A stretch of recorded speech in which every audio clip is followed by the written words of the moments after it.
All right, everybody. Ready to get started? All right, great. Thank you, everybody, for coming out today and listening about our rezoning project. It's not the first time we're here. I see a lot of familiar faces. I think most of you here are acclimated with what's going on. This is just information. This is just something that I'm putting on before the Bolton neighborhood meeting next week. And so I've had a lot of conversations with the City of Atlanta, with Path Foundation, working on the amenity spaces that I talked about before. And I wanted to update everyone on that plan. And so I'm going to spend probably 10 minutes just doing a quick update of who am I, what am I building, and then what's different from last time. And then I received some questions and comments today. I'll just put them up on the board and we can talk through them, and then we can go through them. So I don't need prepared responses for it, but I think that might be the best way to do it. So where is this project located?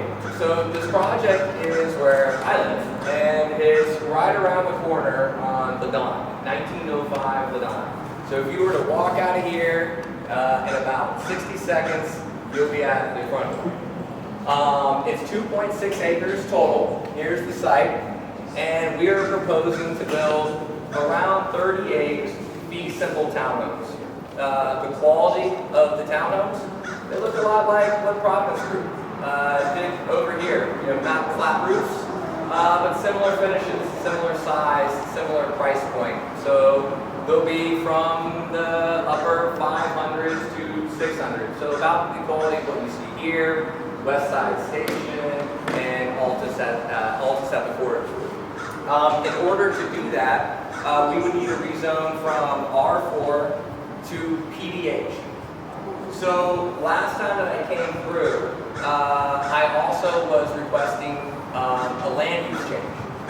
After speaking with the City of Atlanta, the Office of Zoning, they recommended, because of all of the conditions we were trying to put in our zoning, so we build exactly what, or close to what we say we're going to build, they recommend doing a PDH. And so what is a PDH? So a PDH is a planned development housing, is what it stands for, but it's site plan specific. They make rules specific for that site that I cannot change. It's a lot more, it basically takes all the conditions that we want to put on there and puts it into our zoning. And the rule is I can't build any higher density than the property already allows today. And that's what this plan shows right now. So before I was coming through for low density residential, for medium, for an upzone for that. Now I'm not doing that. I'm just asking for a rezone to PDH because of site conditions. We have a stormwater problem. I'll get into that in a second. We have a lot of we have 211 trees, and 130 plus of those are dead, dying, and hazardous. We have a lot of things that we had to plan around, and so that's what gives us, at least with zoning, why they asked us to go back through, to present to the neighborhood, and to approach this as a PDH and not a land use change, and not a rezoning change. So just a couple other quick notes. Again, 3-story townhomes, upper 500s to 600s. They all have 2-car garages. They look very similar to that. And then we have some great spaces that we can improve. We have over 500 feet along the Whetstone Creek Trail that we can activate and improve. We'll get into that in a second. And then also, we've had about 3 or 4 meetings on site with Path Foundation to get this trail extension approved. So this trail extension would be a 12-foot sidewalk that would start right here next to Claiborne condominiums, and that would connect us to the Whetstone Creek Trail. What it will do is it will bring pedestrian traffic here right now that doesn't have a clear way of getting to the village. It will bring more people to the village. Also, this plan is going to bring a lot more people to the village. I've been here for a few months. I use this place every single day. If there was 38 of me, this place would be making another location. And so, so it's a very walkable site, and where we think we add a lot of value is the additional green space and trail spaces that we can provide. Next slide. This is kind of what they look like. This is the first iteration of them. There's a lot of design in the process, but this is the concept of what they would look like. It's a mix of brick, board and batten, lap siding. This fence detail I really love. This is something that I do at one of my other communities. Night's Walk at House Station. I think it looks great. I have pretty good reviews on it. And it's, these kind of elements is what I like to bring to Ladon. All right, so another part of what I think I can do for the community and what our development can do for the community is we're proposing a pocket park right here at the intersection of the Whetstone Creek Trail and hopefully the future path that connects to Westside Village. Here we've provided some programming. It's the same architect that worked on Works. And so it's a lot of flavor, a lot of feel of the Works. A lot of the landscaping that you see, the way they do the creative benches with the stone, it's going to be a lot of those elements that we want to pull from. And we've submitted a concept plan, this along with just a survey showing our path to parks. And we hope to have this approved in a few weeks by both Path Foundation and Parks. And then the next thing would be then to pursue the easement. So this is one amenity that I think our development will be very positive for the community. Again, it's going to get people from the trail to Westside Village to really help the commercial here. All right, I'll go through some of these quickly. Benefits to the community, enhancing the Whetstone Creek Trail. It's not really, doesn't feel that safe at night. It's very dark. Providing some landscape lighting, cleaning up the overhang, the shrubbery. That will make the trail look better. Then we just talked about the additional spur trail. Also, these homes will be about 35, 40 feet from the trail. I think there's a lot of chatter that these are about 15 feet from the trail. These are 15 feet from a property line from a 30-foot right-of-way and 25-foot right-of-way. So these are going to be about 30-ish, 35 to 40-ish feet off the trail. We talked about the connectivity, stormwater issue. I think there was some discussion about it's a natural stormwater buffer. There's nothing natural about that. There's a 30-inch culvert pipe that runs underneath the Whetstone Creek Trail.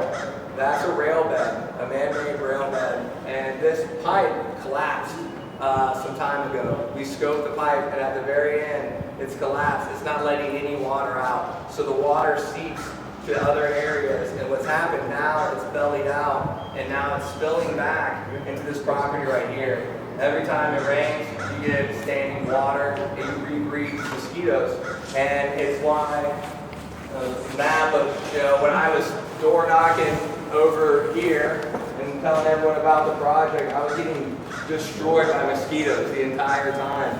And the same thing even over here. And I live right here, and I can't even go outside after it rains. Yeah, we had a small robot go inside of this pipe, and it went as far as it could until it found this massive car. And this is the reason it's not raining correctly.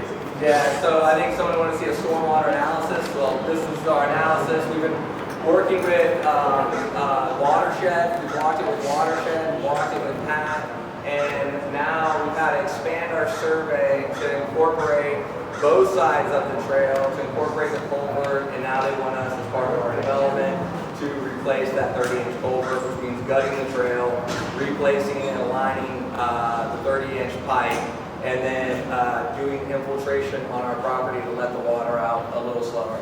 But that's the reason for the stormwater issues. One of the big things, we did a survey, and one of the bigger things is traffic. And with any development, there's more traffic. This place has experienced a lot. I mean, just here, the apartments, down Marietta Boulevard, I get it, fatigued with traffic. I watch the traffic here every day, and I look at it and think about how that could improve. And a lot of the problem, there's increased traffic here, so being pushed down here. But the biggest problem is the intersection of Whetstone Creek Trail and Ladon Lane. So right now, if you're on a bike and you're riding on the trail, you can't see a car until you're 10 feet away from the intersection. when you're on a car coming from the Don, or on the Don coming this way, a lot of times you ride on the trail and you don't even know it's there. What really needs to happen is the sight lines need to be pulled back here. So right now, this person can't see this person, but really this bike needs to be able to see this car. And the sight lines need to be pulled back. And then also there's traffic calming measures that I've been working with City of Atlanta, DOT, and they're going to come out and walk the site. I sent them a bunch of stuff that I have on the site, pictures, and they should be out in less than 2 weeks. And we're going to walk this right here and talk about how we can improve this intersection. Because between this and cars backing out into the street or backing into the driveway because they can't back out to the street because it's tough, those two things coupled together is really causing a lot of traffic. And I really think improving that intersection, improving the sight lines, and then doing some traffic calming to give order to cars during peak hours will help the traffic problem along the time. Yeah, just keep going. I'll just say one last thing about the stormwater. We've been working with Pete Pellegrini from PATH, and he agrees that it's going to take some sort of development to be able to fix this issue. They do not have the funds to fix this issue just with PATH. It's going to take some sort of development, and as a result, he's in full support of our project. All right, so just real quick, we'll go over these reasons to support our project. I believe we're compatible with what's around us. These are condominiums that we touch. These are apartments that we touch.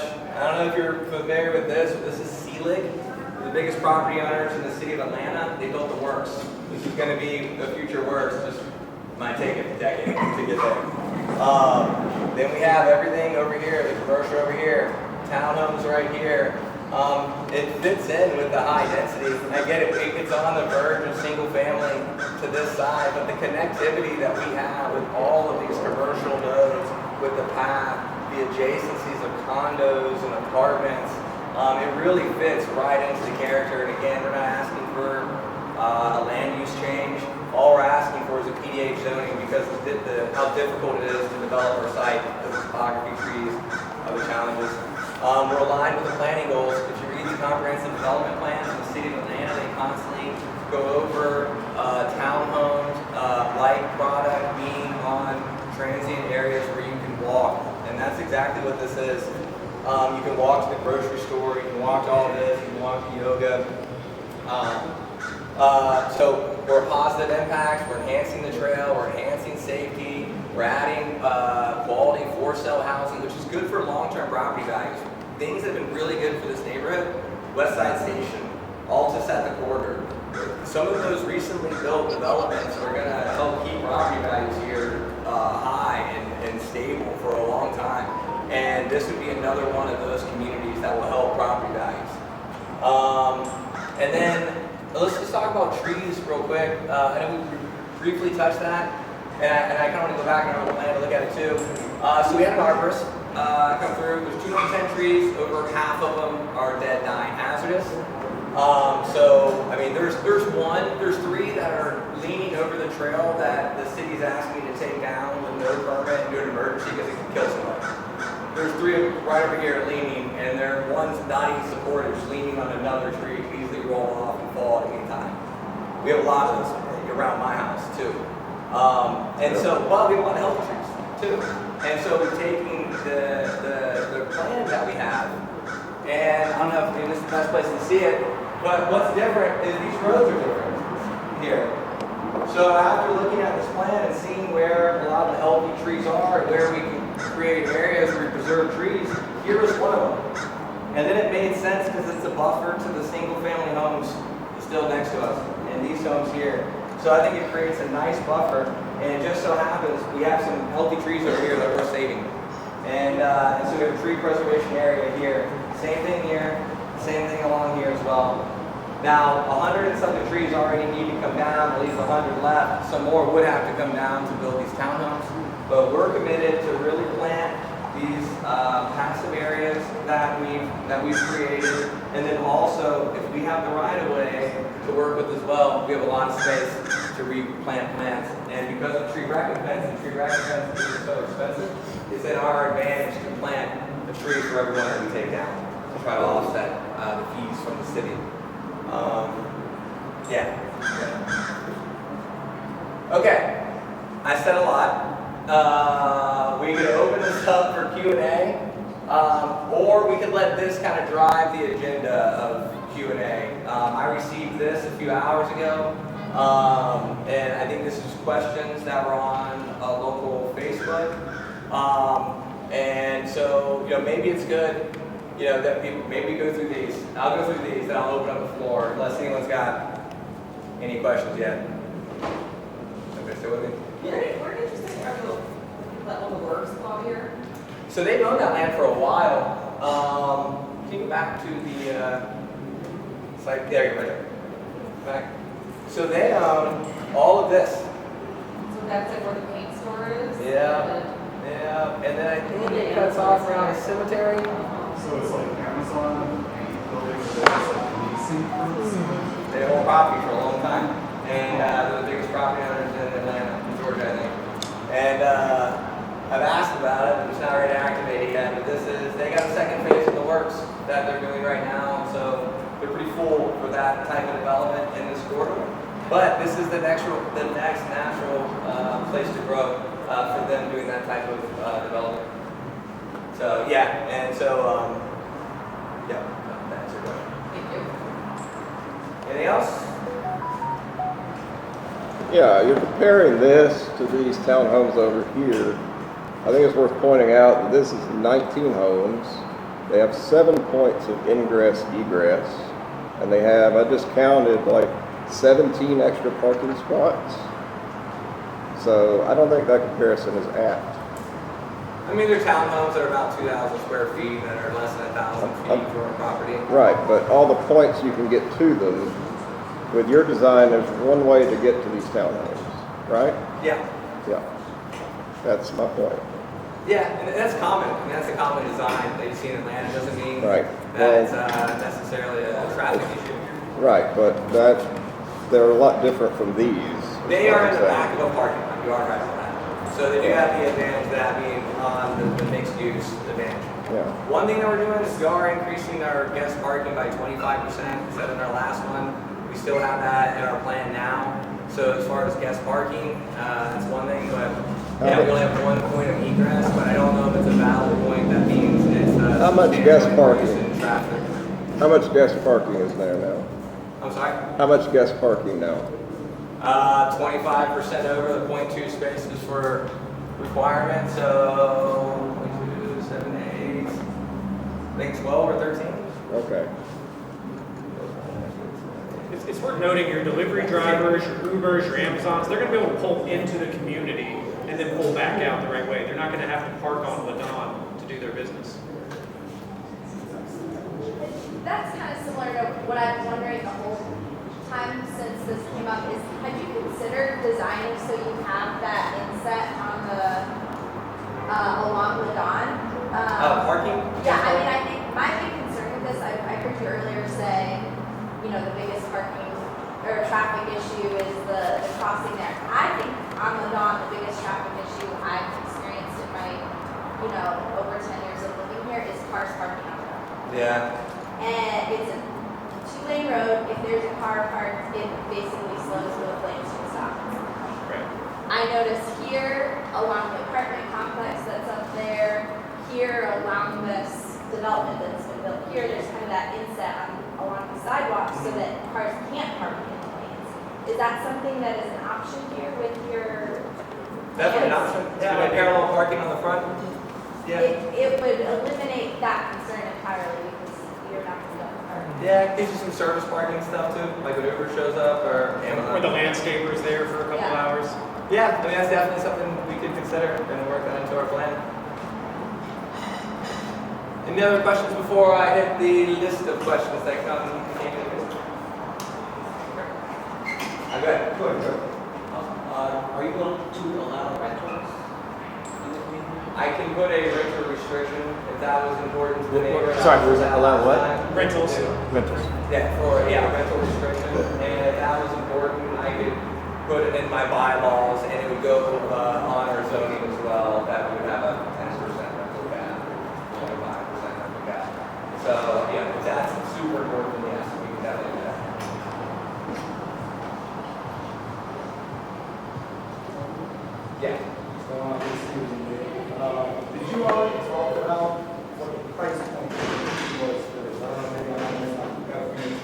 like upper 500s, like maybe like 569,999.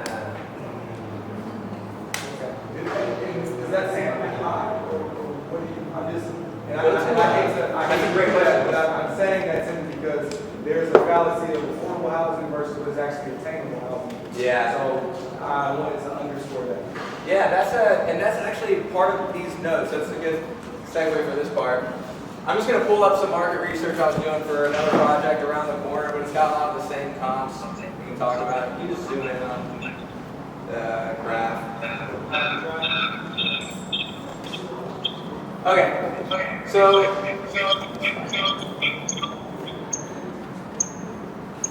all right. These are a lot of communities that you're familiar with. Altus at the Quarter, Whetstone Creek Trail, Westside Station, and then a lot of the communities that are more over towards the Bolton side. I know. I'm sorry, I can't see that.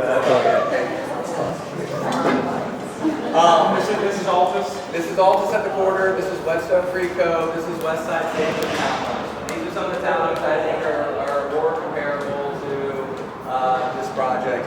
Here in red, I'm also building on Bolt Road, 2079 Bolt Road around the corner. This is a different product, but these are where my planned price points. Where we want to be is I'm building essentially about this product right here. But I think here, right in the upper 500s to the 600s makes a lot of sense. It's a little more affordable than where Westside Station was at Brock. We sold 2.5 lots and they were open for sale and we're settling into single family homes. It's a lot cheaper than Bolton with a larger home, low-story walkout. All of these that have like $150,000 to your house. I think relative affordability is important. So we're not putting all those bells and whistles that drive you up into the 680s or the 750s you see across the street. But it's still this would still be a premium product to what you see like at Riverline by Brockville or 1871 Hollywood, who's kind of around the bend. And so we'd be an affordable option higher than them. But if we want to talk about just the affordability and having affordable homes, I mean, this is not only community built, we have other options around here. I just think here where, again, the relative affordability was relative to Whetstone Creek Cove, who's been selling a little slow, and it's because the price pretty high. And then Altus at the Quarter, they just ran away with prices on a rooftop product. And then Westside Station did a great job, and then they sold in the town and prices kept going up. And so, we're trying to be relatively affordable, and I think right here makes a lot of sense for Ladonna. In the square foot, I'm sorry, I want to make sure. What was the average square foot? 1,800 square feet. These are a little bit small. Thank you. I appreciate you for answering. I just feel like these are not on the side of attainable. Affordable is relative, but I know you're going to make money. I just wish that it was a way for them to be a little more attainable. I do have this. So at Bolton, it's hard on. So with a site like this, that's expensive because of what I'm next to, it's really right to develop. If I don't have any incentives going anywhere else, it's hard for me to provide affordable homes. But we do that. I built in this neighborhood 500 square foot homes that sold for $199, 1,000 square foot homes that sold for $299. I built a lot of little cottages that you see over here. The Bolton project that you have here, I'll have 4 that will start from $318. I'm doing the deal with Invest Atlanta and Atlanta Land Trust and Mandarine. And so, while I want affordability in every single project, every project's a different set of cards. And with this one, I just don't have the leverage that I have with some of the projects. But yeah, I wish I could get it down a little bit too. No, I hear you. I know you want to make money. I just know that in this city of Atlanta, there is a big push amongst density and affordability. So as many units that we're doing, I just wish there was a way for us to do something that was a little more attainable. Even if it was a few, get in on the way up, but I don't know if that's possible. So I appreciate it. I got an idea I proposed at Mandarine Land Trust, I'll tell you later, because swapping land into affordable units and other projects that we have. Okay. All right, T-Rail. It's a question. I mean, I somewhat disagree with that. I prefer a premium product. But the on your graph there, the townhomes are at the other end of Ladon, down there near the companion. Whetstone Creek Trail. Are they on the graph there? Yeah, they're the black line. Can you pull that back up? Yeah, it was in a different thing, sorry. One second. I can hold it all the way back up. Give me a second.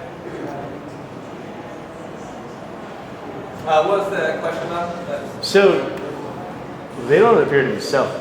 They're selling it less than half a month right now. Right, and they've had some price reductions, Yeah.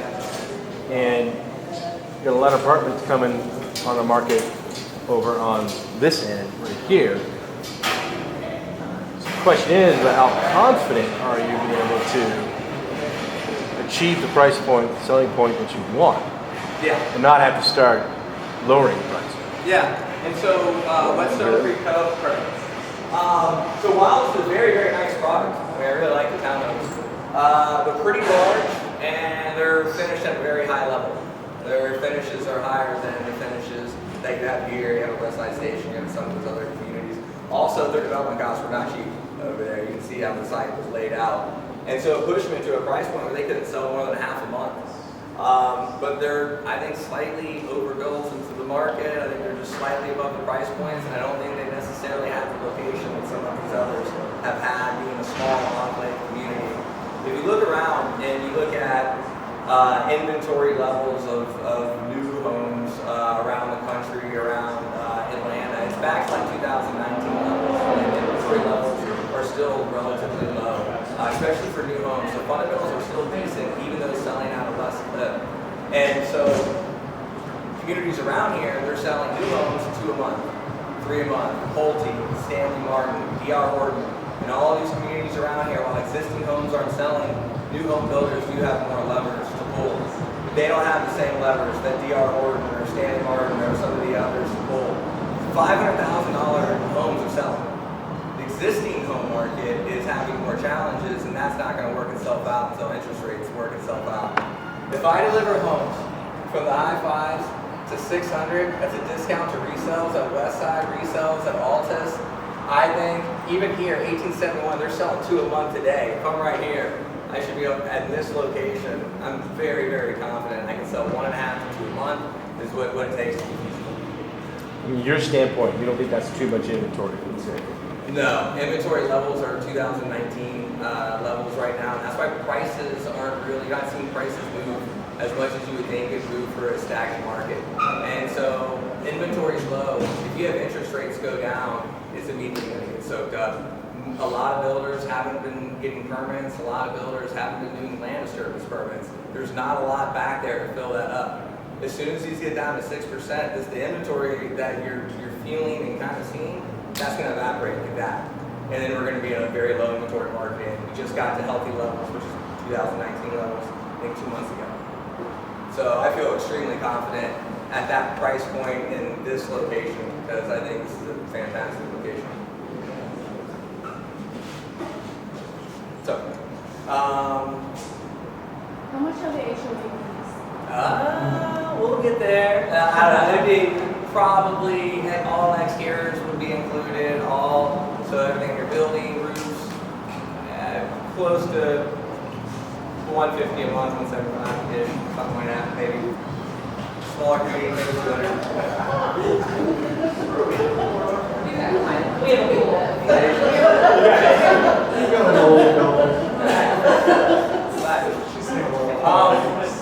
Okay, if we have any other questions, just let me tell. I do have all of these sitting here. I can kind of run through these real quick. Oh, you don't have time. All right. I'll start running through some of these questions. So how is the site plan different than the one from last time? And so really the difference last time is we've had the conversations with Path Foundation, we've had the conversations with City of Atlanta Watershed, and then we got the results of our DEH study back, and we got the results of our stormwater analysis back. So while the density didn't change terribly, we did reroute these roads. A lot of you heard this before, there's over 50% of the trees are dead, dying, and hazardous. We've marked a lot of key trees that we like and that we think we want to design around, and that's one reason we moved this road around here to create a tree area where we save and we can replant. Also, we spent a lot of time with Pete at Path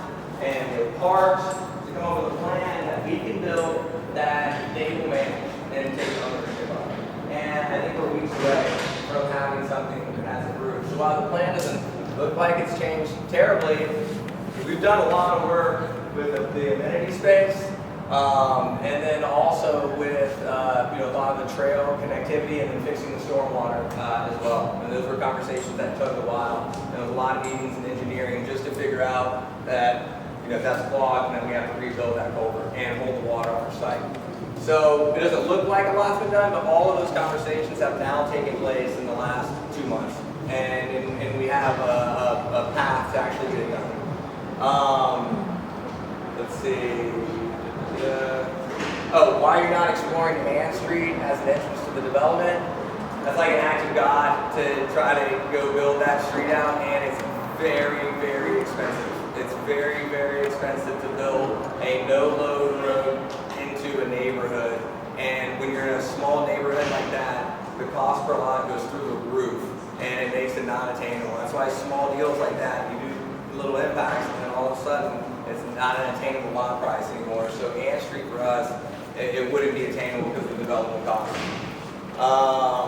A traffic study, we don't have a traffic study done yet. I asked Juan about it at DOT, and he said before you do anything, let's meet down there with our team, and so that's just the latest and where I'm at now.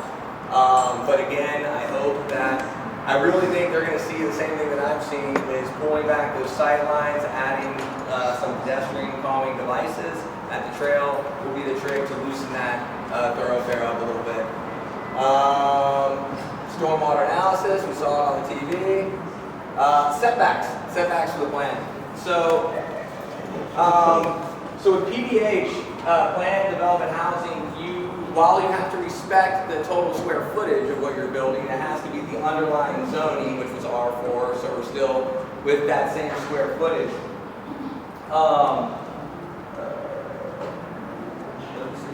The setbacks are up for negotiation, essentially. And so this is what you agree on in your PDH zoning. Every site is different. Your setbacks, the rules, all the conditions you want to put on there. It's a site-specific zoning that's specific to only this site. So whatever setbacks that we come up with is what we'll show. What we're showing here is the same setbacks on the street as these townhomes are right here, which are 15 feet. 20 feet. And then here on the property line that's next to our single-family neighbors and our multi-family neighbors, and we have a big tree buffer here. So, I mean, this right here is probably 30 feet in itself. So we have plenty here. And then we're 7 feet on these sides and this side. But remember, we have this whole right-of-way right here, so it's not 7 feet from the trail. And then 15 feet from the back property line. So those are our setbacks. Sorry, we're kind of doing this ad hoc. I got this like a few hours ago. Variances. Oh yeah, that's a great one. So variances in the future. So I think when I was going through this process initially, a lot of people were worried that developers will get a zoning and then just change everything they do. And they're right, because when you get a zoning, it's loose. And so you have guidelines that you can design, but I still got to build townhomes, but I can change a lot of things. To get a variance from the PDH is not the same as any other zoning. You have to have city council approval. Now, there could be something very small that an administrative change that I could go ask for, but it'd be nothing substantial, and that would be an administrative variance. And Kieta Homes from the Office of Zoning is the one that approves those. But if it's anything substantial, the council has to get out and vote, and I have to go back in front of the NPU. And that's another reason why the Office of Zoning asked me to come back through as a PDH, because then it locks me down to where I can't make any changes without city council vote. And so it gets rid of the administrative changes of me changing the lot count by 4 units or doing something like that last second. Hey, Derek? Yeah. Going back to the traffic thing, can you comment on the traffic study question? Yeah, and so I asked Juan about getting a traffic study, and he said, wait, let's go meet on site, and then we'll talk from there. And so... Who's Juan? He had DOT for City of Atlanta DOT, and so for any of the stuff that would involve traffic calming devices, it's his department, typically that he falls in. So he's just Juan Rodriguez, most helpful guy there. Could I ask the group what time traffic is the worst? 5 p.m. to 7, 5 to 7 every day. around there. Ladon backed up. People stop to let people pass on the trail, and it gets backed up. And it'll Also, be- school releases. And it'll be backed up right where that inlet is to these townhomes. And in the morning when school And afternoons. begins. 3 to, like, 2:30 to 3:30. I'm not awake then, And then in the but- morning, it's like 7:15 to 8. It's one of those roads where a small anomaly can just screw Yeah. it all. Yeah. Yeah, we get it. We And know it's some of gonna the backing out of the driveway causes a lot more congestion Yeah. than somebody just being able to pull right Yeah. out. That's going to A happen. small everywhere. anomaly can destroy the street. Which is something we're going for here. You pull out front ways. You're not backing up and making both sides of the street stop. It's definitely more traffic out on the road, for sure. But hopefully, with doing some of these other things that we've discussed, that it will mitigate some of that traffic. Because I see it, I just sit in my kitchen and I literally watch the traffic back up, and it's that trail. If we clear this trail up and make it look a little more like this, and do traffic calming here, that will loosen up. People hit their brakes before they even get here, not knowing anything's here, just inching on their brakes, trying to look around the edge because you can't see anybody. I really think, even though we do that in some cars on the dime, I do think clearing this up and only being able to pull out on the dime will help traffic.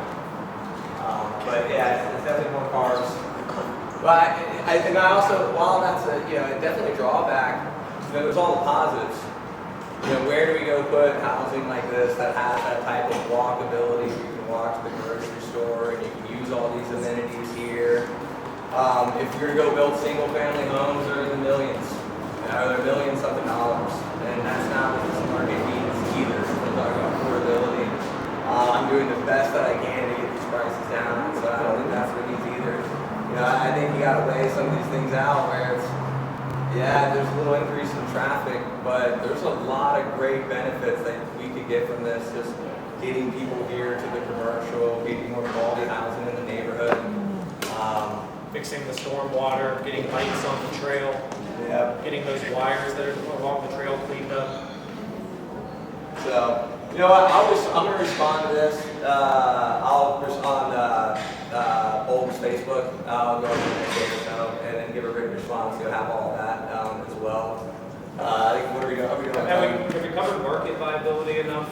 Does Yeah, everybody we feel talked like about the market, And, yeah. real estate? Don't have to know. Yeah, I mean, all right, so that pretty much wraps it up. So, yes. I just have one point I want to make about, the pocket park and all the tree growth and stuff. I would really like to see native plants. I think water oaks, trail history falling down, and that's what's all over this Yeah. neighborhood. So, I mean, it would really be great if we had native plants, better for the ecosystem and all of that. Yeah, and the city's saying the same thing too. The city arborists, they don't like planting water oaks. But yeah, I mean, we're definitely open to planting the best species for there. The arborists are being very vocal now what they'd like to see there as well. But yeah, we can definitely take that. Okay. When in the process of the zoning change, would we put our, Yes. So I believe, Jim, that's what we vote on with your name. When we talk about the conditions, it's just the zoning. It's just the zoning, because it's the zoning, and these are part of this. These conditions are part of the zoning.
especially as a neighbor.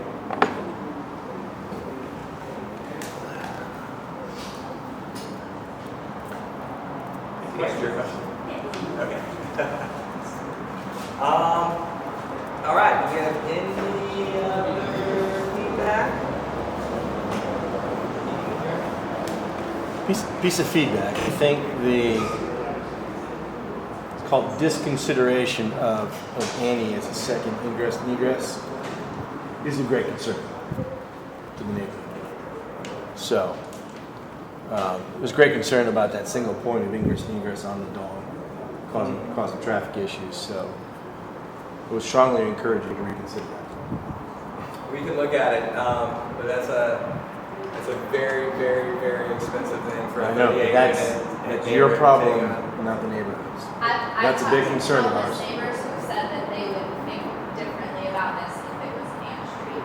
How do you like classify what's down that street? There's room for and our gate is right there. That's a lot of it. Right, It's the still, grading. but There's no room to put an actual. the concern is still there. I understand. It's not an actual solution. Then they're, No, it's Setting creating a new egress problem for us. I understand it's possible. I think one of the main things is just kind of how kind of unfavorable the land is for development in the first place, just because that alone, we've lived by that land for so long, we've always wondered how a developer would ever do anything with it. So it's just kind of, I think so much cost is always going to have to go into all of that, and now we found out about the storm drain thing, which also terrifies us as a community, because now we're like, well, what if one of these typhoons comes through, Atlanta typhoons, and it just keeps filling up into our life. Now we're we thought we had It's that. disgusting back there. Yeah, we thought we at least had the drain, but we thought that was the reason why it never quite gets to us, but now it's now we're actually concerned that it could. So I think it's a cost thing too, just the land being so kind of undesirable for a developer in the first place. But yeah, Ann Street, we're hoping we can get some kind of development of that, but in terms of a 2-lane street, I think there's a reason why the city of Atlanta hasn't already done that. We got the stair on Could your it- fence, and we have to put a retaining wall in Yeah. there to fence that grade and fence that up. If it is a one-way, could it be just an exit? Just a one way. Just a one-way exit? There would be no room for that. It would take up the path. Yeah, there'd be no I mean, there are plenty of shared lakes. It's a tough thing to Right. go build a public road in a right of way. Again, I understand it's tough, but that's, I And understand that's the I'm pretty sure neighborhood's it's not concern, is that possible. single ingress and egress. Yeah, and I think that's one of the site conditions. Right, I'm not trying to say no, I'm trying to problem something. Yeah. Thank you.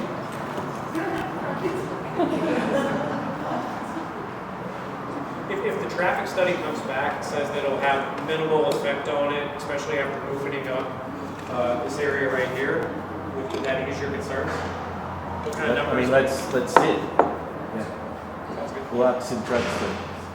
Fair enough. But that's your biggest concern, isn't it? Is the traffic? Good number of concerns, but that's definitely one of them. Okay. Yeah. Yeah, I'm going to give you all PTA when that traffic study come back. We haven't commissioned it yet. So we're meeting with City of Atlanta DOT out there first, and they're going to walk the site. They asked a few photographs, video. They sent someone, and now we're trying to set the meeting up to look at it.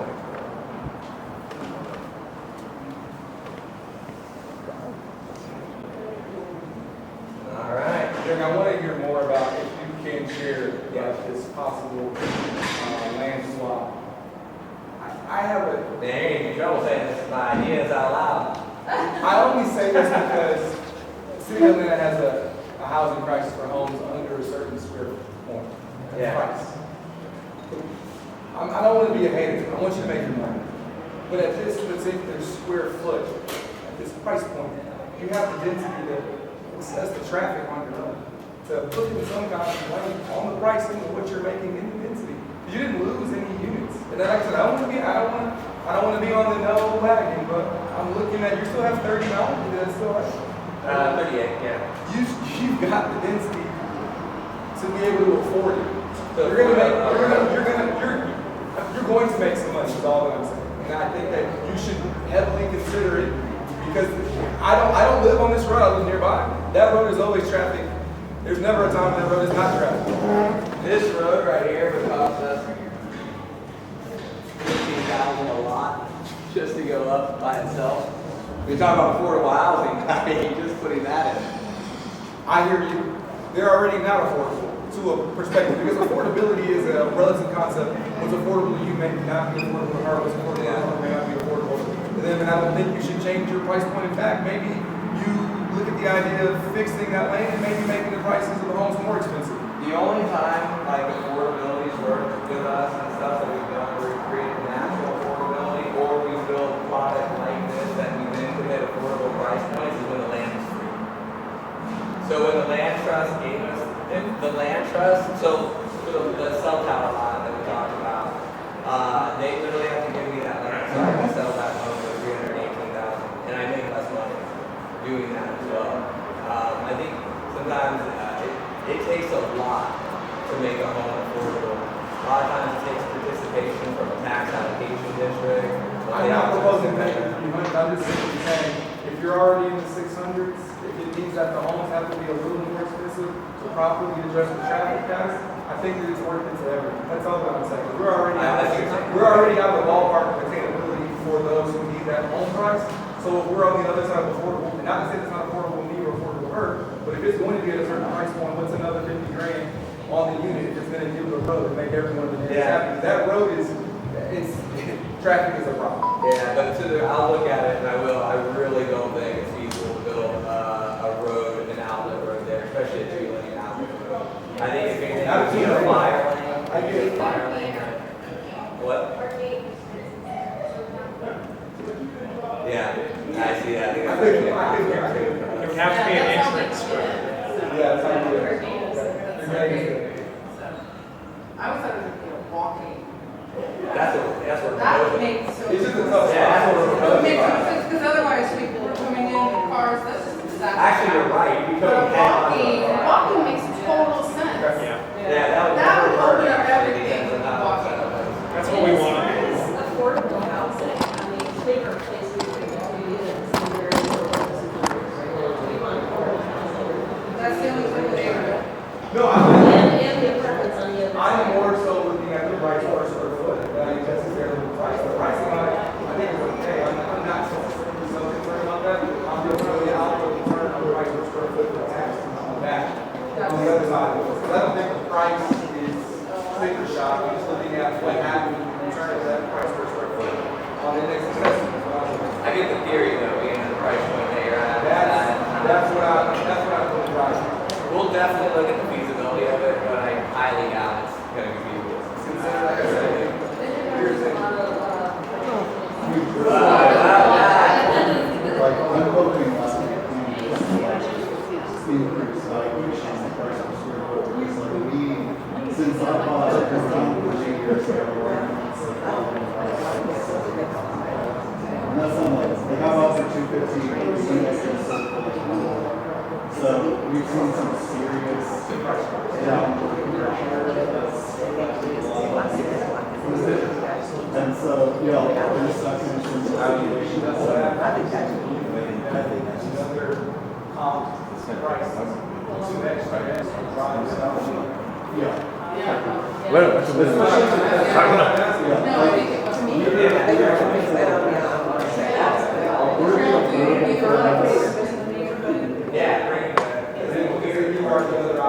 But it's also good if you're doing that. If someone can't quite afford it, You're getting a major construction.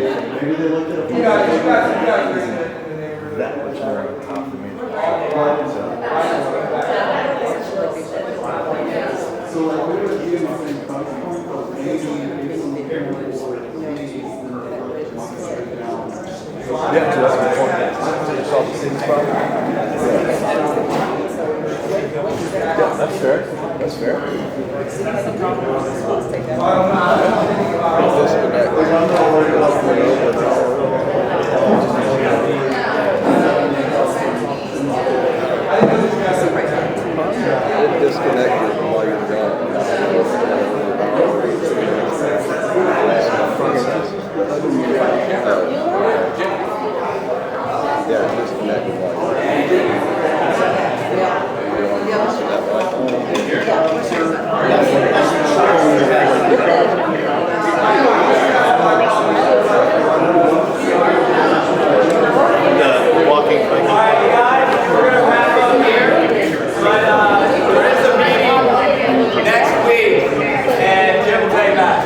next meeting will tell you when and where the meeting is. It's always the third Tuesday of every month, and from the whole neighborhood.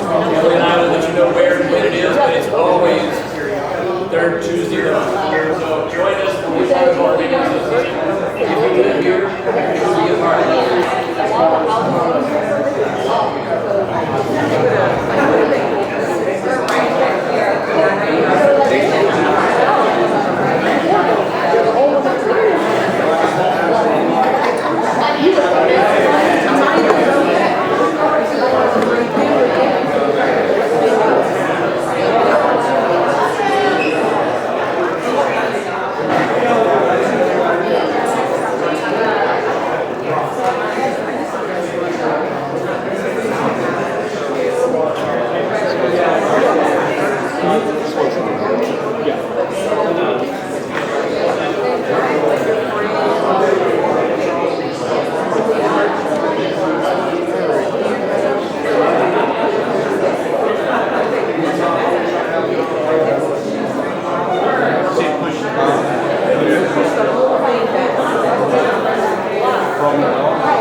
And this was the code enforcement officer? This was the code enforcement officer? No, that was trying to get. Oh, okay. Well. Okay. You know, it's just people are so, Where does Diane live? you went from left to right here.